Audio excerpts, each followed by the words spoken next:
Good morning. I'm Braden. Please give your attention to Salem for the pledge. Good morning. Please join me in a moment of silence.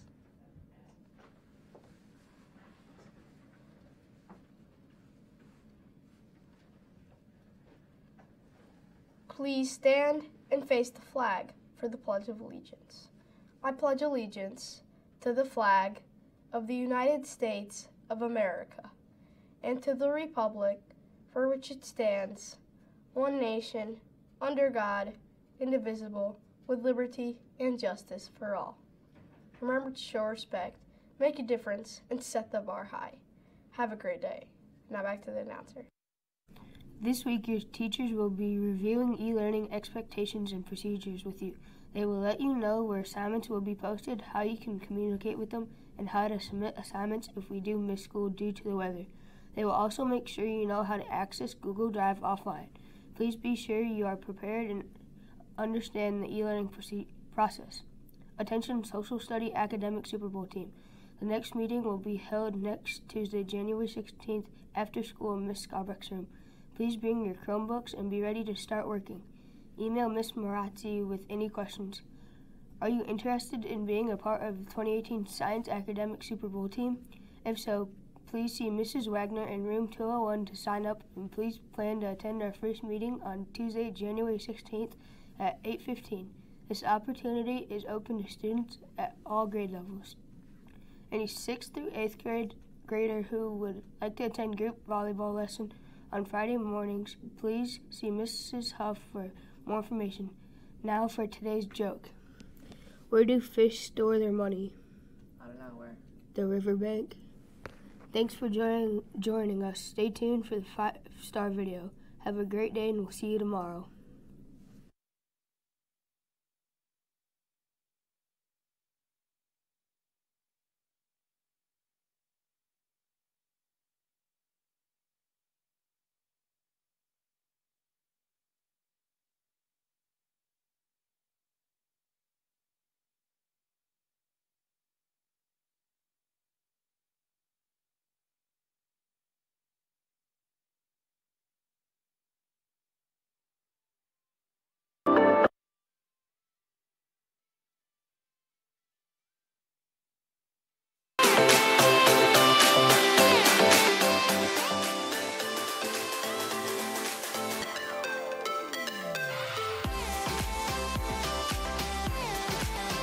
Welcome back to 5-Star Life. Coach Seth here to talk to you about opening up a door to living a 5-star life. We've been talking about this value of respect, treating others the way we want to be treated.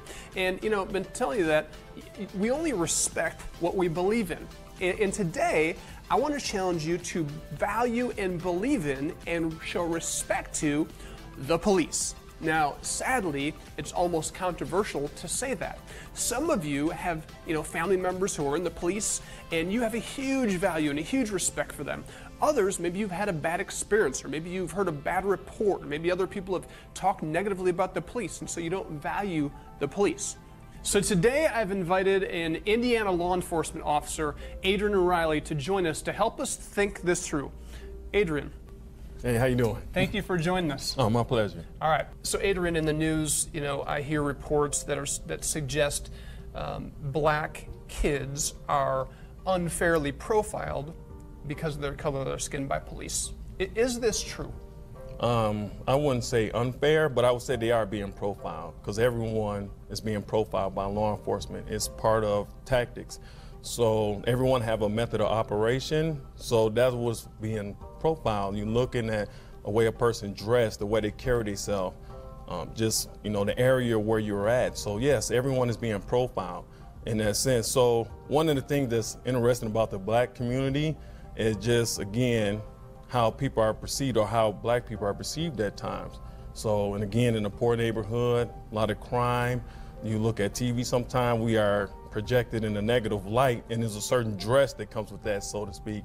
So if there's a thug culture and you're not a thug and you dress like one, you are a thug to a law enforcement officer until proven otherwise. That's why attitude is very important in that encounter. That would determine, okay, this is a nice kid, a nice young man. He just looked this way because this is what the profile normally carries with that. So yes, Everyone's being profiled. Did you ever experience that growing up? Oh yeah. Like dressing like your friends, dressing like everybody up? Yes, sir. And then the same thing is just when an officer come up to, well, I'd like to see your ID. Yes, sir. Like I say, mind our own business. Matter of fact, I think I was going to the store that day, and just hand them my ID. He searched us. Can I search you? Yes, sir. I wasn't doing anything wrong. Yes, it was frustrating, but again, it was the neighborhood I was in. I wasn't doing anything wrong. Once he finished searching me, that was fine. I went about my business. He went about his business. And as a result of profiling, this was another thing too about profiling, that officer remembers if you was courteous or not. So that's part of the profile. Well, I remember that kid. When I searched him, he was very cooperative. He was very respectful. Most likely they may leave you alone the next time. But if you have an attitude and why you messing with me and it's negative, that's part of a profile now that's been added. I remember that kid. He got a bad attitude, so he may be a negative person. He may commit crimes. So those are things we have to consider when it comes to a profile. But all law enforcement consists of profiling. What would you say to people who want to pin that on race and say it's a racial issue, not just a normal police profiling, which is what they're trained to do?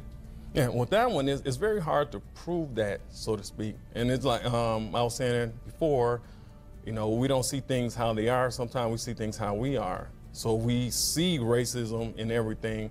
We have to ask the question, what's going on within ourselves with that?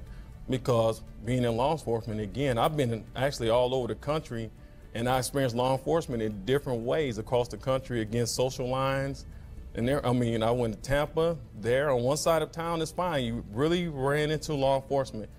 Go to another county in Florida, then it's just like one time my name was ran 4 times in 1 week. And it's just like, I don't understand. It wasn't a high crime area. It's just the method of policing was that.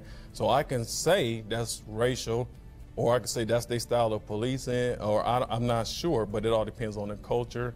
So we have to be very careful with the term, is it racial? Because that's a heart issue with an officer at the end of the day. A heart issue? Yes, if they are doing it with racial intent or not. So it's very hard to call on that one. So I read a report that said African-American people are 3 times more likely to be targeted, shot by white police officers. Is that true, or is that deceptive? I want to say is, according to a study that was done, that was the result. So that study was based off a computer simulation where people looked at objects on the screen and they had to hit a button that said shoot or not shoot, and that's basically where that came from. So that's why it's always important to find, if you're watching the news or you're reading an article, find out the source material. Normally they do those at universities, and they has another one called Force Science, different places. So you go read the whole story, because they don't always tell you the circumstances which that outcome and that data came from. They just tell you the outcome, and then they will take it, and then people repeat it and not knowing the source. So that's not a real situation, a computer simulated laptop and hitting a button yes or no. That's not how it happens in the field. So there are also more studies where it's done in the field where it has the opposite effect. They was less likely to shoot black people as a result, because the situations, you can have sight recognition of weapons, all of that, because it's in a real situation, because that's how we train. So you have to be very careful of studies that is projected on TV. You have to do your own research. What would you say to all of our 5-Star Life students, whether they're white, black, Hispanic, Asian, about how to have a good relationship and how to really respect the police? All right. Well, first thing I'll say is just be respectful. So respectful is a great character to have anyway, but a law enforcement officer is a person at the end of the day that's trying to do a dangerous job. So if you want to have a good encounter with an officer, just always be polite, always be respectful, and listen to the lawful commands. If he asks to see ID, just show the ID. If he's not acting in a professional manner, just be respectful, even if it's not returning the favor and being respectful back. But it shows good character on your part, and just comply, and then you can go to his superiors and make a complaint, a formal complaint about the officer, and they will take care of that. They actually read those complaints, and they will address the officer accordingly. So, but the key thing is to always be respectful. Well, thank you for joining us and helping our students get a better understanding of policing and profiling. Super helpful for us as we respect the police. Thank you for all you do. Thanks for putting yourself in harm's way and for training our law enforcement officers to make them better. Appreciate that. My pleasure. Thank you, sir. Thank you for having me. I'm not sure if you caught what Adrian said, but he said something really profound. You know, when it comes to respecting the police or profiling or disrespecting the police, he asked a simple question. He said, I think you have to ask, what is in your heart? And that's what I want to ask. If you believe in the police, you'll show respect. If you don't, you may not. I was talking to a state trooper who was out on patrol when he was passed by a father and two sons who flipped him off. And he pulled the car over and asked the father, you know, is there a problem? Your sons were signaling for help. Is there anything going on? And the father looked at the police and said, oh no, there's no problem. Everybody's fine. My boys are just doing what I've taught them to do when they encounter the police. So today I want to challenge you. You have two ways of looking at this. You can either go down the path of teaching and thinking, you know what, there's no way I'm going to respect the police. Or you can open up a door and say, you know what, I'm going to show respect to the people that are laying their lives down. Your choice can heal a nation. Your choice can bring honor to the police. Your choice will help you live a 5-star life. Good luck.